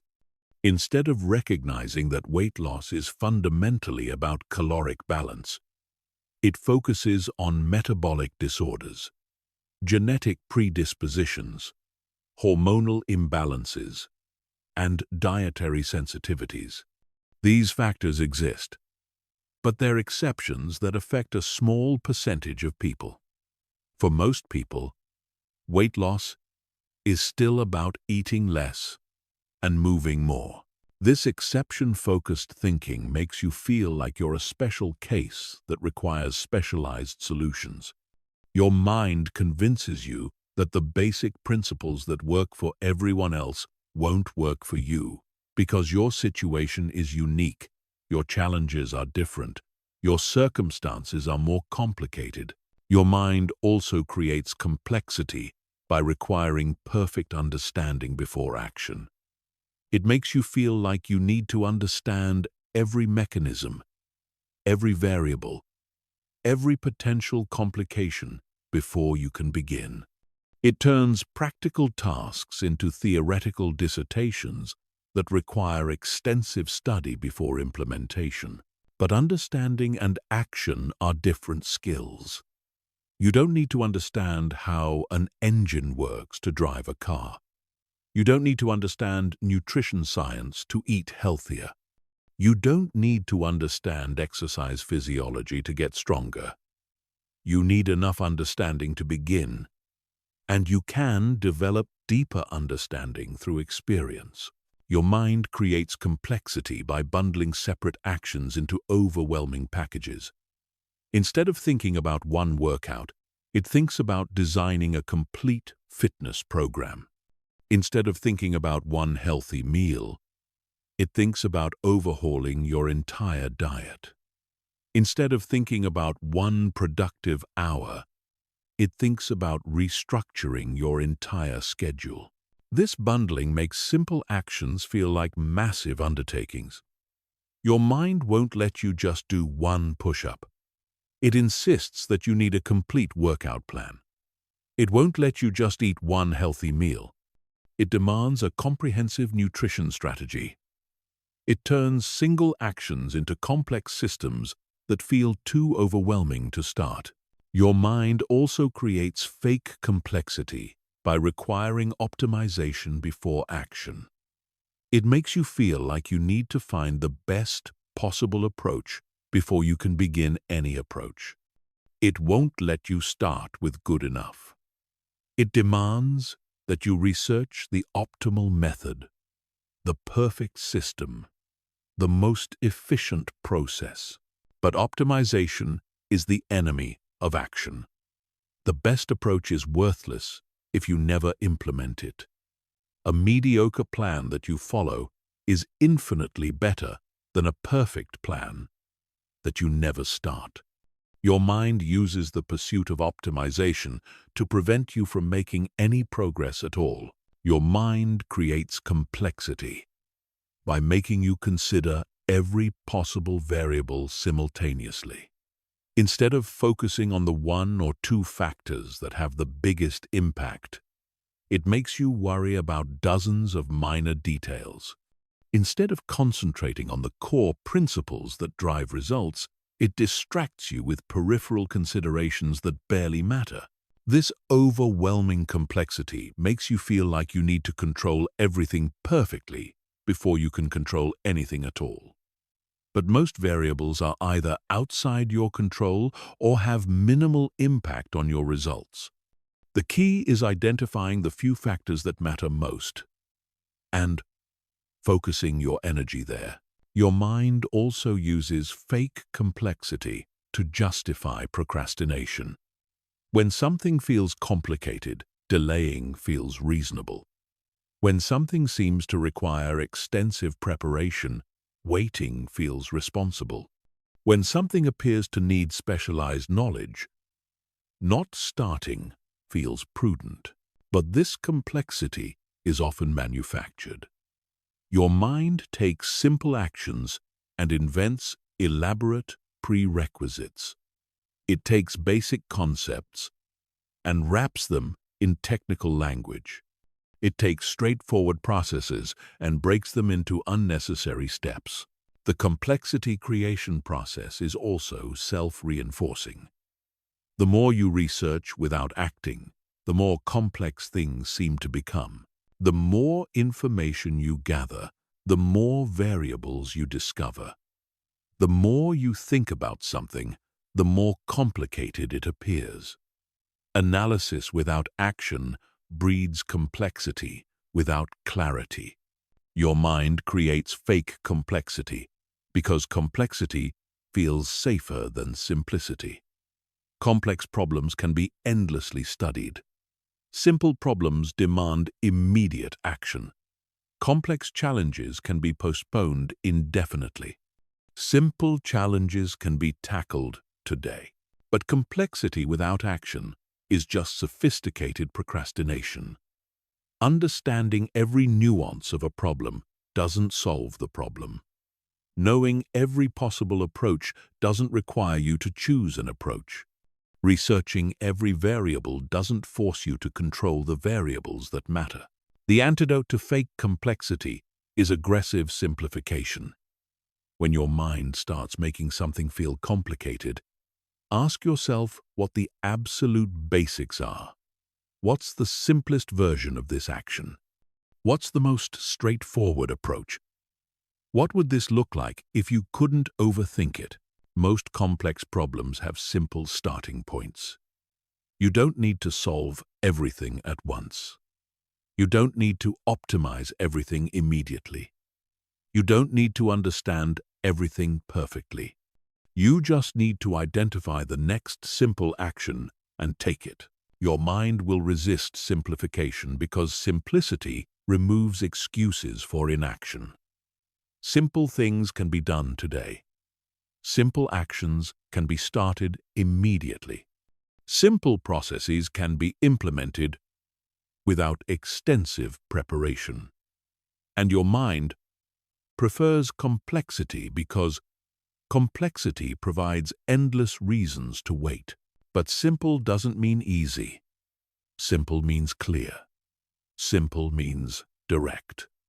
Simple means you know exactly what to do next, even if doing it requires effort, consistency, and patience. Simple eliminates the confusion that prevents action while preserving the challenge that creates growth. Stop letting your mind complicate what should be clear. Stop allowing artificial complexity to prevent real progress. Stop using sophisticated understanding as a substitute for simple action. The world rewards people who take simple action consistently more than people who understand complex theory perfectly. Most breakthroughs come from applying simple principles consistently, not from discovering complex secrets. Most success comes from doing basic things well, not from mastering advanced techniques. Most progress comes from clear action, not from complex analysis. Your mind creates fake complexity to protect you from the discomfort of simple action. But simple action is where all real change begins. And simple action is available to you right now, regardless of how complex your mind tries to make it seem. Chapter 13. Your comfort zone has a defense system that fights expansion. Your comfort zone isn't just a psychological concept. It's a sophisticated defense system that actively fights against any attempt to expand it. This system monitors your behavior, thoughts, and circumstances, and it responds to any deviation from familiar patterns with increasing levels of resistance designed to pull you back to safety. The defense system starts with subtle internal pressure. When you first step outside your comfort zone, you feel mild anxiety, doubt, or discomfort. This isn't random emotion. This is your brain's early warning system telling you that you're moving into unfamiliar territory. Most people interpret these feelings as signs that they're doing something wrong, but they're actually signs that they're doing something right. If you ignore the early warnings and continue expanding your comfort zone, the defense system escalates. The anxiety becomes stronger. The doubt becomes more persistent. The discomfort becomes more intense. Your brain is ramping up the pressure to convince you to return to familiar territory before you venture too far from safety. Your comfort zone defense system also uses sabotage tactics. It makes you forget important appointments related to your growth. It makes you oversleep when you plan to start a new routine. It makes you sick right before important opportunities. It creates emergencies and distractions that seem to require your immediate attention. These aren't coincidences. These are your brain's attempts to protect you from the perceived danger of change by creating obstacles that force you back into familiar patterns. Your unconscious mind is working against your conscious goals because it interprets growth as threat. The defense system also employs emotional manipulation. It floods you with feelings of inadequacy when you attempt challenging tasks. It creates overwhelming sensations when you face uncertainty. It generates intense cravings for familiar comforts when you're pushing yourself to grow. These emotions feel completely real and justified, but they're actually chemical weapons deployed to stop your expansion. Your comfort zone defense system gets stronger the more it's activated. Every time you retreat when it sounds the alarm, you teach it that its tactics work. Every time you give up when it creates resistance, you reinforce its protective programming. Every time you choose familiar over growth, you make the defense system more sensitive and more aggressive. This is why personal growth often feels like it gets harder before it gets easier.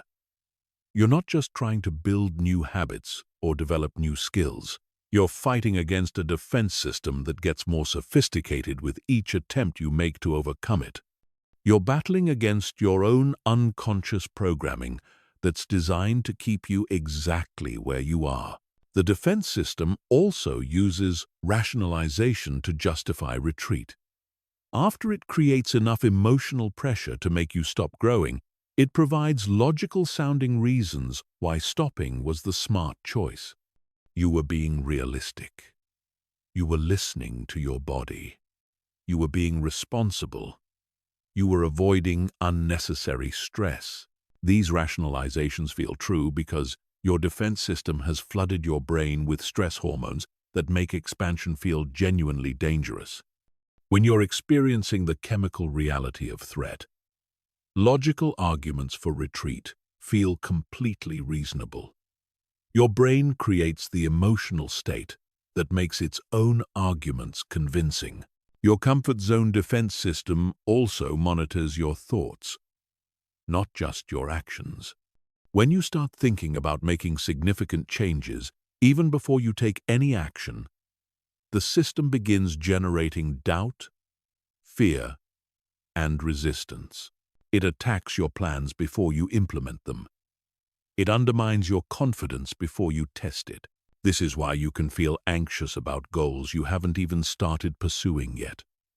Your brain is already defending against the possibility that you might actually follow through.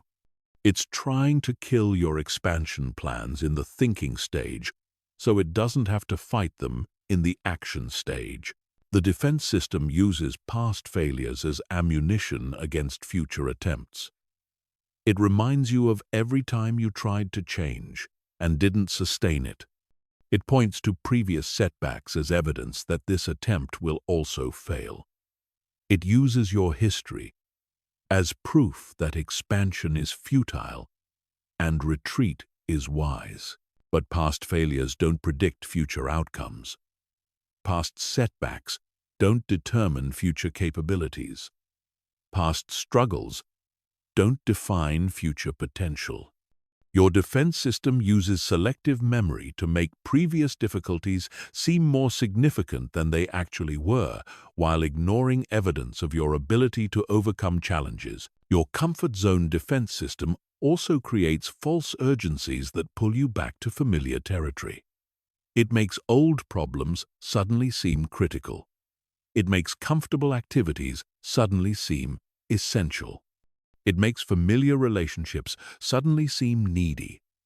It creates the illusion that you can't afford to focus on growth because other things require your immediate attention. These urgencies are manufactured. Your brain creates them because it knows you'll abandon expansion to handle what feels urgent. It makes comfortable activities feel important, so you'll choose them over uncomfortable growth activities. The defense system also uses comparison as a weapon against expansion. When you're pushing yourself to grow, it shows you people who seem to be succeeding without effort. It makes you feel like growth should be easier if you were really meant to succeed. It uses other people's apparent ease to make your struggle feel like evidence of inadequacy. But everyone who expands their comfort zone faces resistance. Everyone who grows confronts their defense system. Everyone who changes has to overcome the pullback to familiar territory. The difference between those who succeed and those who don't isn't the absence of resistance. It's the willingness to continue despite resistance. Understanding your comfort zone defense system gives you power over it. When you recognize resistance as a normal response to growth rather than evidence that you should stop, you can continue expanding despite the discomfort. When you understand that emotional pressure is just your brain trying to keep you safe, you can feel the pressure without surrendering to it. The goal isn't to eliminate your comfort zone defense system. It's hardwired into your brain and serves important protective functions. The goal is to recognize when it's operating and choose to expand anyway. You can acknowledge the resistance without being controlled by it. You can feel the discomfort without retreating from it. Every time you push through the resistance and continue expanding despite your defense system's protests, you teach your brain that growth is safe. You demonstrate that expansion doesn't lead to destruction. You prove that you can handle uncertainty, discomfort, and challenge. Over time, your comfort zone naturally expands to include the new territories you've consistently occupied. What once triggered intense resistance becomes normal and comfortable. What once felt dangerous becomes familiar and safe. Your defense system adapts to your new reality and begins protecting your expanded capabilities instead of fighting them. But this adaptation only happens if you consistently push through the initial resistance. If you retreat every time your defense system activates, it never learns that expansion is safe. If you give up every time you feel uncomfortable, your comfort zone never grows. The only way to expand your comfort zone is to consistently do things that activate its defense system and continue doing them until the system adapts. Chapter 14. How to recognize when your mind is lying to you. Your mind lies to you constantly, not maliciously, but protectively. It distorts reality, manufactures excuses, and creates false narratives to keep you safe from discomfort, failure, and change. Learning to recognize these lies is essential for taking control of your life because you can't make good decisions based on false information. The first category of lies your mind tells is about time. It tells you that you don't have enough time to pursue your goals, that you're too busy with other responsibilities, that you'll have more time later when circumstances change. But when you actually track how you spend your time, you discover hours of wasted activity every day. Your mind lies about time because time scarcity is a perfect excuse for inaction. If you truly don't have time, then not pursuing your goals becomes reasonable rather than avoidable. But the truth is, you have the same amount of time as everyone else. You just choose how to use it. And your mind helps you choose comfort over growth by lying about availability. Your mind also lies about your energy levels. It tells you that you're too tired to exercise, too drained to work on important projects, too exhausted to take on new challenges. But then you somehow find energy for entertainment, social media, and activities that don't require growth. Your mind isn't reporting actual energy levels. It's reporting enthusiasm levels for different types of activities.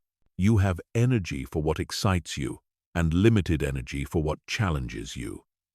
This isn't because challenging activities are more physically demanding. It's because your mind allocates energy based on comfort rather than importance. It lies about being tired to steer you away from growth activities and toward familiar activities. Your mind lies about your capabilities. It tells you that you're not smart enough, strong enough, or talented enough to succeed at challenging goals. It focuses on your weaknesses while ignoring your strengths. It remembers your failures while forgetting your achievements. It compares your starting point to other people's advanced positions. These capability lies feel true because your mind supports them with selective evidence. But capability isn't fixed. Skills can be developed. Strength can be built. Intelligence can be applied and expanded. Your mind lies about your limitations to protect you from the discomfort of testing them. Your mind also lies about motivation. It tells you that you need to feel motivated before you can take action, that you should wait until you feel inspired, that successful people are naturally driven while you're naturally lazy. But motivation is a result of action, not a prerequisite for action. The motivation lie keeps you waiting for a feeling that only comes through doing. Your mind knows that if you wait for motivation, you'll wait forever. It uses the motivation lie to ensure you never start the cycle of action that creates the motivation to continue. Your mind lies about perfectionism by telling you it's a strength. It says that having high standards is admirable, that wanting to do things right is responsible, that waiting until you can do something perfectly is wise. But perfectionism isn't about excellence. It's about avoidance disguised as conscientiousness. Your mind lies about timing by telling you that now isn't the right time, that you should wait until you have more money, more knowledge, more support, better circumstances. But there will never be a perfect time.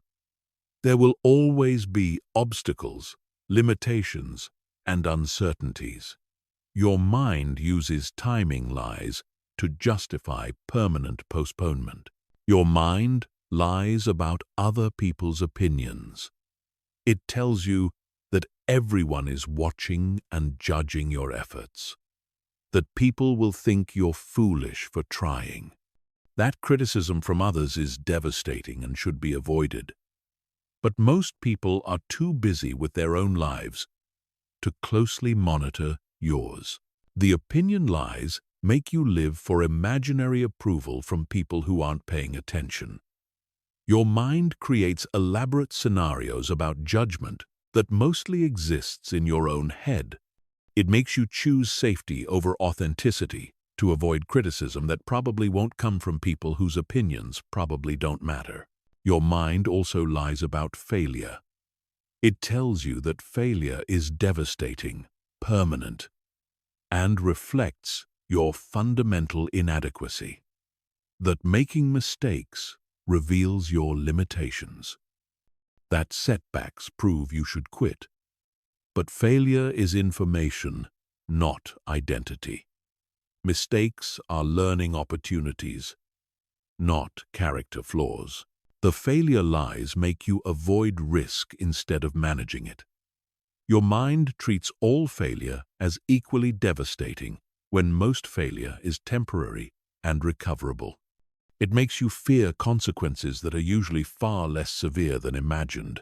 Your mind lies about complexity by making simple things seem complicated. It tells you that you need extensive preparation before you can begin, that you need perfect understanding before you can act, that you need to consider every variable before you can move forward. But most things that could improve your life are fundamentally simple. Your mind lies about necessity by telling you that entertainment, distractions, and comfort activities are essential for your well-being, that you deserve constant relaxation, that you need frequent breaks from any kind of challenge or effort. But these activities become excessive when they replace growth rather than supplement it. Your mind lies about urgency by making unimportant things feel urgent and important things feel optional. It tells you that you need to respond to every notification immediately, that you need to handle every minor crisis before focusing on major opportunities, that other people's emergencies are more important than your goals. To recognize when your mind is lying, pay attention to the emotions attached to your thoughts. Thoughts that make you feel helpless, overwhelmed, or paralyzed are usually lies designed to keep you from taking action. Thoughts that make challenging things feel impossible are usually lies designed to keep you in your comfort zone. Also notice when your thoughts are absolute. Your mind lies in extremes. It tells you that you always fail, never succeed, can't do anything right. Real assessment acknowledges both strengths and weaknesses, successes and failures, progress and setbacks. Absolute thinking is usually protective lying. Pay attention to thoughts that come with elaborate justifications. When your mind works hard to convince you of something, it's usually trying to sell you a lie. Truth doesn't need complex arguments. Lies require sophisticated reasoning to make them seem believable. Notice when your thoughts focus only on obstacles while ignoring opportunities. When your mind only shows you what could go wrong while hiding what could go right. When it only remembers failures while forgetting successes. This selective attention is a sign that your mind is lying to protect you from risk. The key to overcoming mental lies is not to fight them, but to recognize them. You don't have to believe every thought you think. You can observe your thoughts without being controlled by them. You can acknowledge your mind's protective instincts without letting them make your decisions. When you catch your mind lying, ask yourself what truth it might be trying to protect you from. What action is it trying to prevent? What growth is it trying to avoid? Usually, the thing your mind is lying to protect you from is exactly the thing you need to do. Chapter 15. Reprogramming your mental operating system. Your mind runs on an operating system that was installed without your permission and hasn't been updated in years. This system is full of outdated programming, protective subroutines, and automatic responses that worked in different circumstances but now limit your potential. Reprogramming this system isn't about positive thinking or willpower.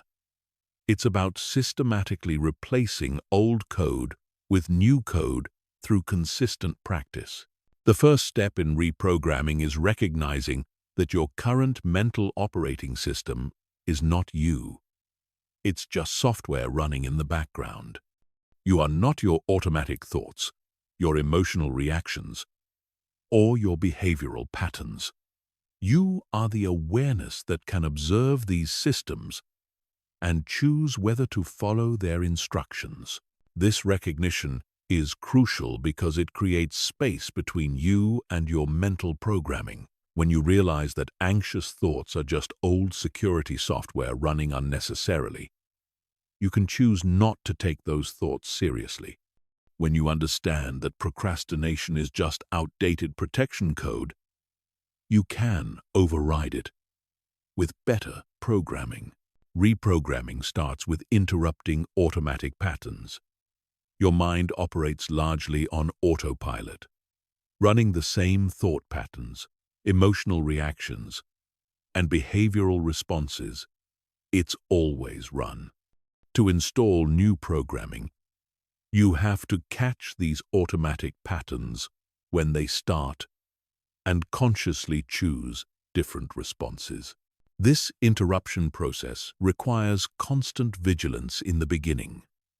You have to become aware of your automatic thoughts about challenges, setbacks, and opportunities.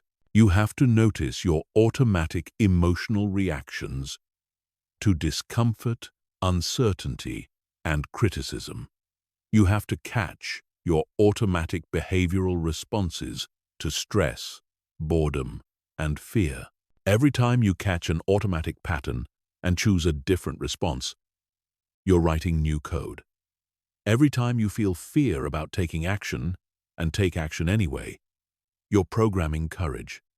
Every time you feel resistance to difficult work and do the work anyway, you're programming discipline. Every time you feel like quitting and continue instead, you're programming persistence. The new programming has to be installed through repetition. Your brain learns through pattern recognition. When you consistently respond to similar situations in new ways, your brain starts to recognize the new pattern and make it the default response. What feels difficult and conscious at first becomes automatic and unconscious with enough practice. But here's what most people don't understand about reprogramming. The old software doesn't disappear. It's still there, running in the background, ready to take control when your conscious attention wavers. This is why you can make significant progress and then suddenly find yourself back in old patterns when you're tired, stressed, or distracted. Effective reprogramming requires overwriting old patterns, not just adding new ones. You can't just install confidence software while fear software continues running. You can't just add discipline programming while procrastination programming remains active. You have to systematically replace old code with new code. This replacement process involves questioning the assumptions built into your old programming. Your mind operates on beliefs about what's safe, what's possible, what's important, and what's necessary. Many of these beliefs were formed when you were younger and less capable, but they continue running your mental operating system as an adult. You have to examine these foundational beliefs and update them based on your current reality. The belief that failure is devastating might have protected you as a child, but it limits you as an adult. The belief that other people's opinions determine your worth might have helped you fit in socially, but it prevents you from pursuing authentic goals. Reprogramming also requires installing new default responses to common triggers. Instead of automatically choosing comfort when faced with discomfort, you program yourself to automatically choose growth. Instead of automatically avoiding when faced with fear, you program yourself to automatically investigate. Instead of automatically quitting when faced with difficulty, you program yourself to automatically persist. These new default responses have to be programmed through deliberate practice in low-stakes situations. You can't wait until you're facing major challenges to test new programming.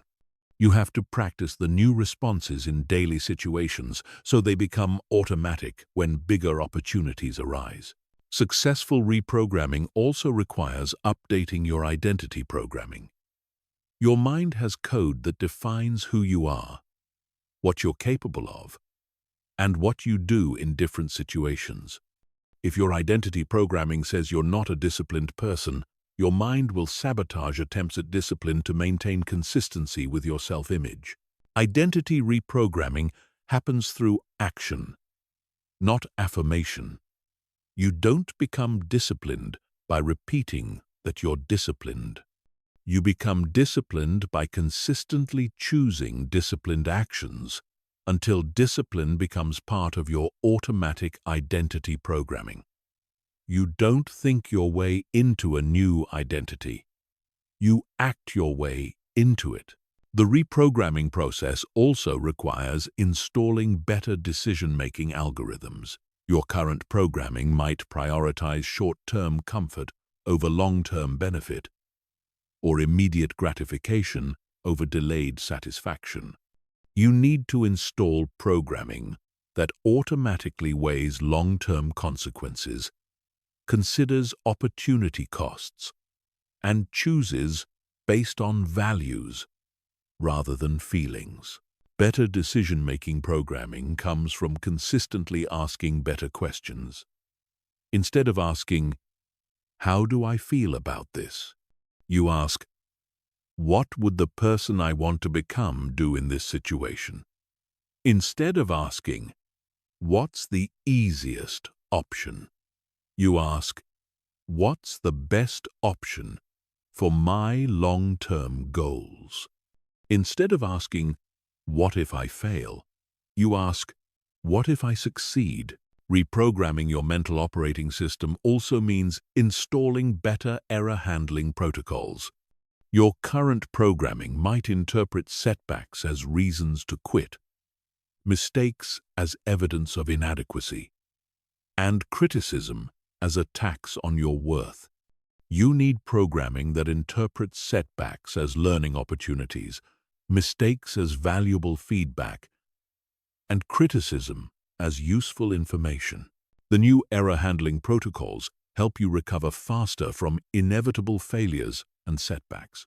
Instead of crashing when things go wrong, your mental system automatically looks for lessons, adjustments, and improvements.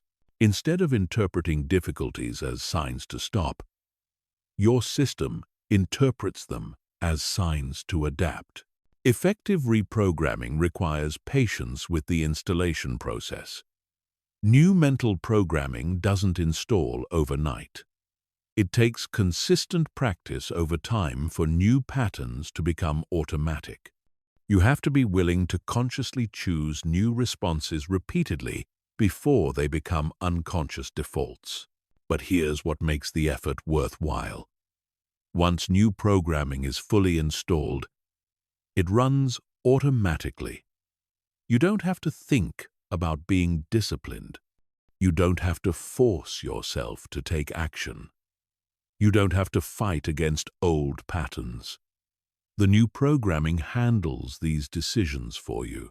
A fully reprogrammed mental operating system automatically chooses growth over comfort, action over procrastination, persistence over quitting. It interprets challenges as opportunities, setbacks as learning experiences, and criticism as useful feedback. It operates from abundance rather than scarcity, possibility rather than limitation, strength rather than fear. This reprogramming is the most important work you can do. It's the foundation that makes all other improvements possible. When your mental operating system is working for you instead of against you, every other goal becomes achievable. When your mind is programmed for growth instead of protection, your potential becomes unlimited. Your mind doesn't have to work against you. It can become your greatest ally in building the life you want, but only if you take responsibility for reprogramming it. Only if you commit to systematically replacing old, limiting code with new, empowering programming. Only if you do the daily work of choosing new responses until they become automatic patterns. The choice is yours. You can continue running outdated mental software that keeps you stuck, safe, and small. Or you can do the work to reprogram your mind for growth, success, and fulfillment. Your future depends on which choice you make. And that choice starts right now with the very next thought you choose to think and the very next action you choose to take.